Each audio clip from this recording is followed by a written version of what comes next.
to the comment which has been given by the Bangladesh chief recently that India is strategically important to us and same is vice versa. Bangladesh is strategically important to us. We are the neighbors. We have to live together, understand each other, and any kind of animosity is not in each other's interest. ভারতের সেনাবাহিনীর প্রধান general Upendra Tripathi বলেছেন, প্রতিবেশী দুই দেশ ভারত ও বাংলাদেশের মধ্যকার বিদ্বেষ কোনো পক্ষের জন্যই ভালো ফল বয়ে আনবে না। ভারতীয় সেনাবাহিনীর বার্ষিক সংবাদ সম্মেলনে এক প্রশ্নের জবাবে তিনি বলেন, দুই দেশের সেনাবাহিনী পর্যায়ে কোনো সমস্যা নেই, আর রাষ্ট্রীয় সম্পর্কের বিষয়ে তখনই আলোচনা করা যাবে যখন নির্বাচিত সরকার থাকবে। দুই দেশের সীমান্তের কথা বলতে গিয়ে মানচিত্রে ভারতের পাশে বাংলাদেশের ক্ষুদ্র অবস্থানের কথা তুলে ধরেন ভারতীয় সেনাপ্রধান।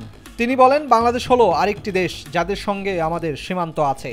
আপনারা যদি দেখেন দক্ষিণ পূর্ব দিকে ছোট একটা অংশ, যার বড় অংশ ভারত দ্বারা বেষ্টিত। দক্ষিণ পূর্বে অংশে মায়ানমার। আমরা প্রতিবেশী, আমাদের একসঙ্গে থাকতে হবে, পরস্পরকে বুঝতে হবে। কোনো ধরনের বিদ্বেষ আমাদের কারো স্বার্থের জন্যই ভালো হবে না।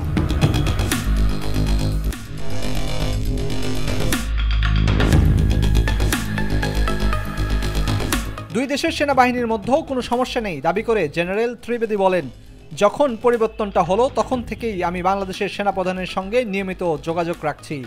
এমনকি গত 24 নভেম্বর ভিডিও কনফারেন্সেও কথা হয়েছে।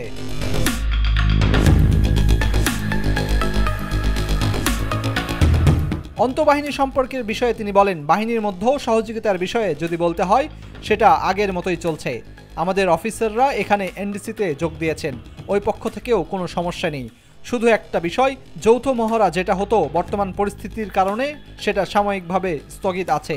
যখনই পরিস্থিতির উন্নতি হবে আমাদের মহড়াও হবে।